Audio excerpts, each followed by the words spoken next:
I'm not gonna say you should go out and buy dry ice just to try the things I'm about to show you, but these days it's not uncommon to get a brick mailed to your house underneath a box of mail order perishables. It seems silly to waste, so why not carbonate some fruit with it? Place the dry ice in a cooler. Use the smallest cooler possible. It's a lot less effective in a big ice box like this one. Cover the dry ice with a folded up towel so it doesn't touch and thus freeze your fruit. Then place that fruit as far away from the dry ice as you can. I like grapes, watermelon, pineapple chunks, anything that's super sweet or juicy. Think wet, syrupy peaches, not dry raspberries and bananas. Close the cooler and use plastic wrap to hold the gas in. Focus on the seal and don't be afraid to overdo it. If this cooler can't build pressure, this will not work. Leave it overnight or up to 24 hours and you'll see that the plastic has puffed up over time. Break the seal, crack the cooler open, and bite into some homemade fizzy fruit that you'll probably never find anywhere other than your own kitchen. It's a neat little party trick if you plan on having people over, and that's why I like doing it with shareable, snackable grapes, especially if you do that old TikTok trick where you cover the grapes in lime juice and roll them around in monk fruit extract. It's like if Sour Patch Kids and Pop Rocks had a trendy, health-conscious influencer baby.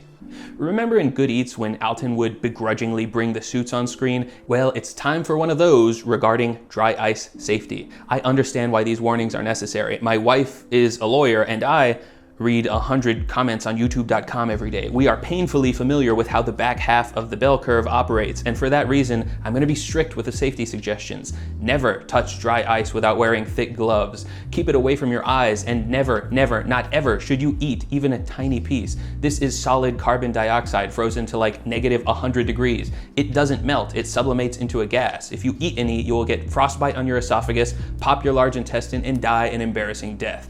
Never put it in an airtight container like a sealed bottle or a screw top blender. You'll make a bomb by accident. Read all the precautions on the bag and follow them like your life depends on it, because it does.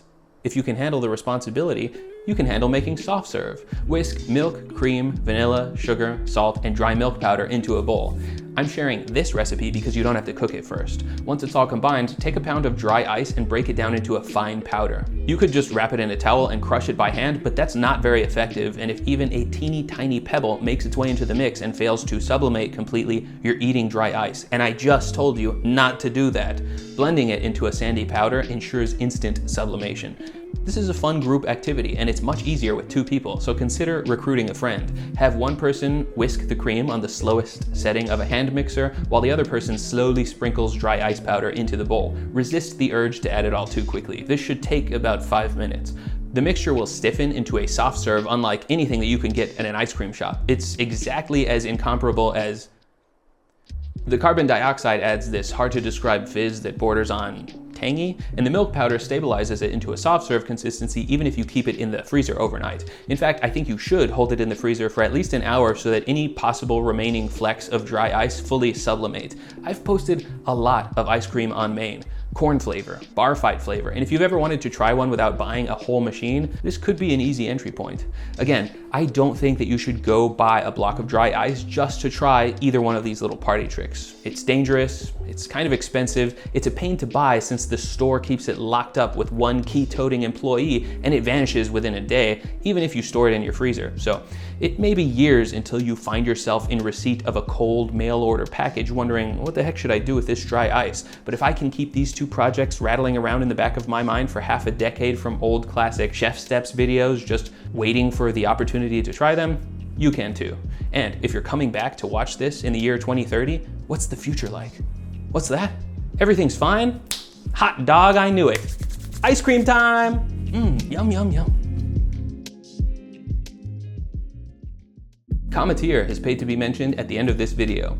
Cometeer is a brand of frozen coffee capsules that you melt in a glass to make coffee in record time. It's brewed exactly to the coffee roaster's specifications and then flash frozen to preserve the intended flavor. If you've ever watched coffee influencers and thought, man, I wish I could try just 1 cup of coffee the way that they would make it, this is the way to try it without buying $1,000 worth of equipment. I got a box of James Hoffmann's Square Mile capsules, and now I know what it's like for the man to brew me a cup himself. It's as easy as melting a frozen capsule in hot water, or hot milk for a latte, or cold oat milk for an iced version. I feel like I'm speed running my coffee studies by being able to make a dark roast blend at 6 a.m., a light roast single origin at 8 a.m., and an espresso martini at nighttime. For a very limited time, Cometeer is offering a huge discount of 50% off your first order, plus free shipping when you order through my link today.